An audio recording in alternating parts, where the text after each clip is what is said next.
Hi everyone and welcome back to my vlog for Films About Painting Spring 2020. Today I will be discussing the painting.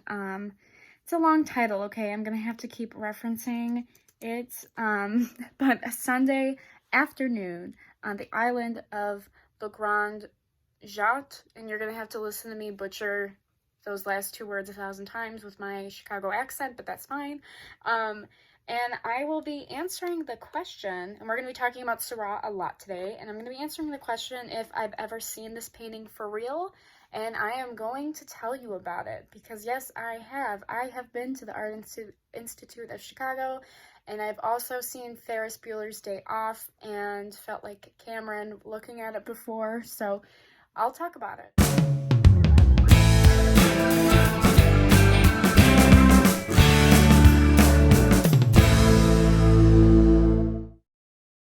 So something I want to initially talk about is my experience with that painting, like all my life, because I remember when I was in 5th grade, my class did a whole, my class that we had in our class like every Friday, I think, and we had a field trip, and it was on, it was supposed to be on like American art, but like obviously when we went to the Art Institute as a class, we like looked at other stuff after we were done with the tour. And of course, this was like the painting everybody went to because it was like, oh my God, you know, you could look at it and you know that painting is famous. And like, I always know it's like a Sunday afternoon, and I would always forget like what the rest of the painting's title was, but I always knew it was Seurat. And my first thing I always noticed about it, which is so weird to me that like no one else notices this, because I never noticed the monkey until someone pointed it out. And I was just like, oh, there's a monkey. But like, when I would look at the painting, if you look at it on the left side, this is like, I don't know why, this like, to me, it's like creepy. And no, again, I've never seen anyone talk about it before, but by the last tree that you see on the left side that's closest to us, there is like someone sitting down with their back to us, and they're wearing like a red like bonnet, and the back of the bonnet is white, and you just see that back of the head. And like, I always thought that was like the creepiest thing, because I never saw it as someone sitting backwards. I always saw it as someone's face being blank, like it was just white and there was nothing else there. They just had this white face with no features or anything. And so that was always like, because that white is just so bright and clear, especially next to that red, it always was just something that was so, it always drew me to it, and I always would interpret the painting way differently than anybody else would, just because I never saw that as a person sitting backwards. I always saw it as a person that was weirdly sitting, like almost like they were like sitting on their knees and their clothes were draped over them still, and that white was looking at you. But because of that, I think I could interpret this painting a little differently than other people. Again, because I have like that creepy connotation with it. But in the documentary that we watched this week Bugler, I don't know. It sounds like Bueller, which is kind of funny since we're talking about this painting. But he says in the documentary that there was a mysterious set of figures in early drawings by Seurat, and because there's like that mysteriousness that seemed to be in a lot of Seurat's work, surrounding a lot of his work, that I guess watching this documentary, it helped me like come to terms with me viewing this painting so weirdly, because maybe I'm not looking at it as differently as other people are in a way. Still, I haven't really seen anyone discuss the back of that person's head before the way I have, but it makes sense knowing that Seurat was known for this mysteriousness, because growing up, you're kind of just taught, oh, this is just like a masterpiece painting of all these proper people hanging out. But then we learn in this documentary, as quoted from the documentary, it's there's like the unaccompanied woman, Le Grand Jatte, known for sexual relations and prostitutes were taken by the police. Prostitutes would fish for work and secretly away from the police. And we can see that with the one woman fishing that is said to have like the rumor that she's not just fishing, she's actually she's kind of like disguised and doing work. And like that put a lot more depth to the painting for me, because obviously when I was like in 5th grade, that's not something we're going to talk about, right? And I also want to reference the Art Institute Chicago's like little briefing on the painting itself, stating that, and as I quote, "With what resembles scientific precision, the artist tackled the issues of color, light, and form. Inspired by research in optical and color theory, he juxtaposed tiny dabs of color that, through optical blending, form a single and, he believed, more brilliantly luminous hue." And I think you could absolutely see that with that person sitting backwards with that white and red bonnet, because it just stands out so much to me.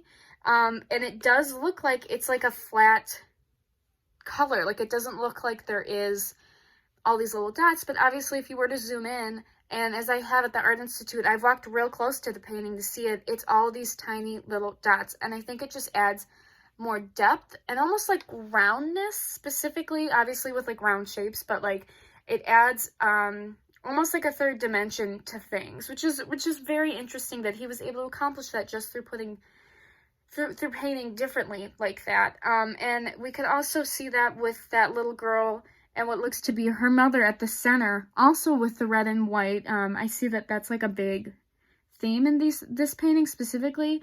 And if you've seen Ferris Bueller's Day Off, that little girl is the one that Cameron looks at.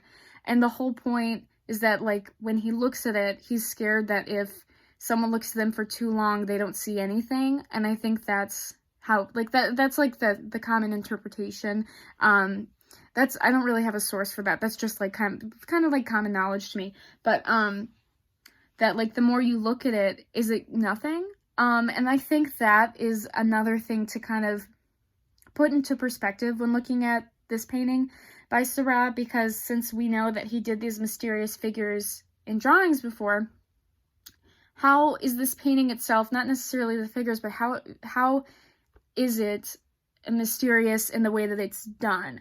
And I think it's because of these dots. It's like not everything has a connection to one another. It's not, what word do you want to use? It's not like fluid. It's almost like staticky.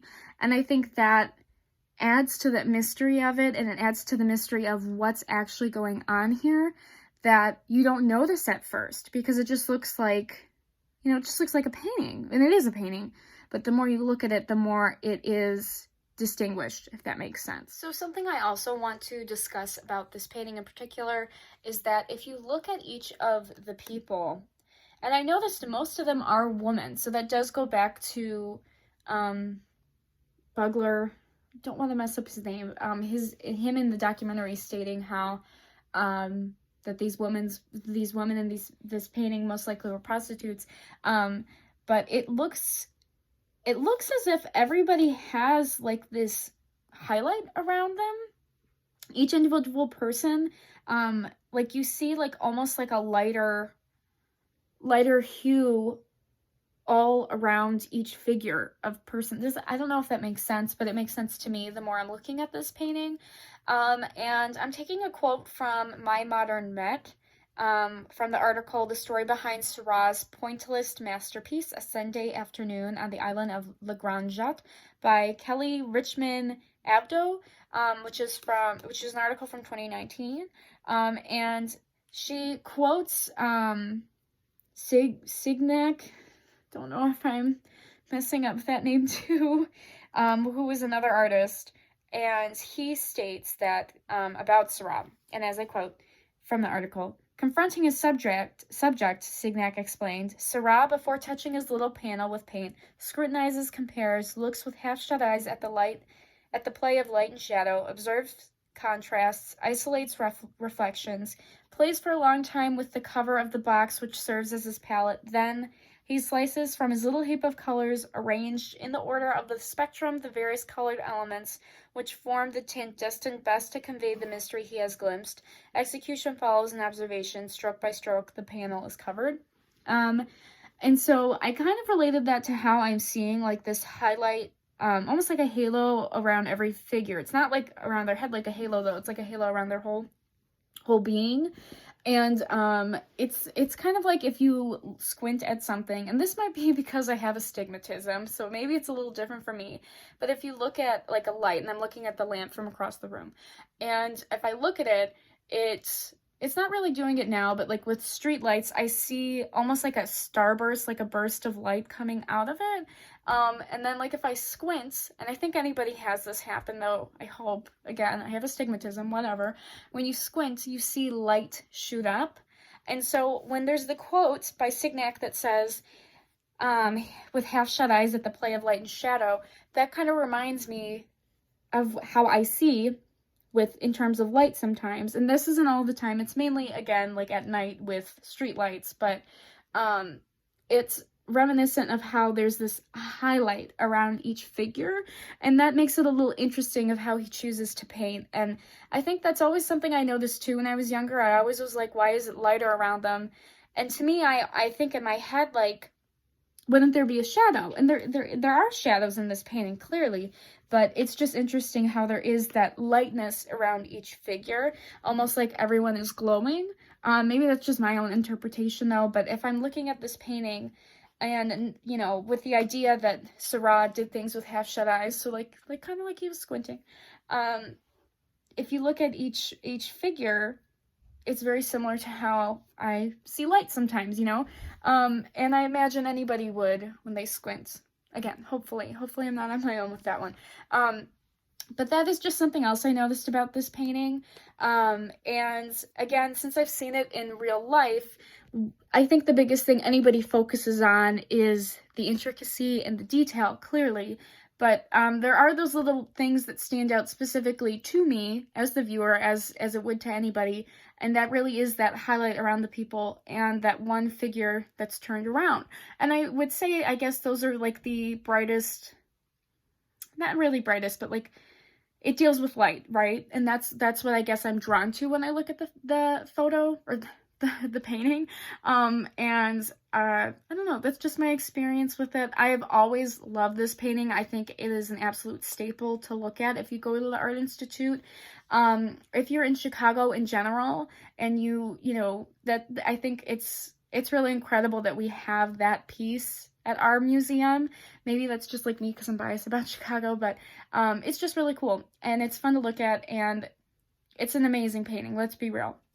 But because it has this mystery behind it, this play with light and shadow, it's a masterpiece, you know?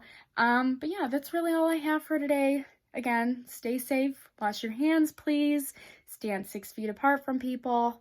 Yeah, all right, thanks for watching.